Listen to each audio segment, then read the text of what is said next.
చేయకుండా ఉంటే మనం అర్హులమే, పరలోక రాజ్యానికి మనం అర్హులమే. అబద్ధం ఆడకుండా ఉంటే మనం అర్హులమే. దేవుడు చెప్తున్నాడండి, ఇలాంటి వారు దేవుని రాజ్యానికి వెళ్ళరంట.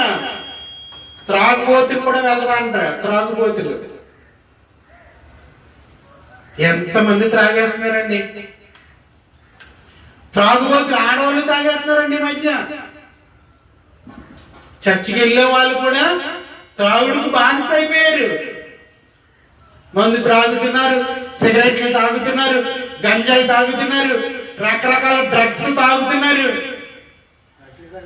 ఇలాంటి వాళ్ళందరూ ఒకవేళ పరిశుద్ధత లేకుండా సంఘంలోనికి వచ్చి కూర్చున్నా కూడా, పరిశుద్ధత లేకుండా పరలోక రాజ్యానికి దేవుడు తీసుకెళ్ళి వెళ్ళడు. పరిశుద్ధత లేకుండా దేవుణ్ణి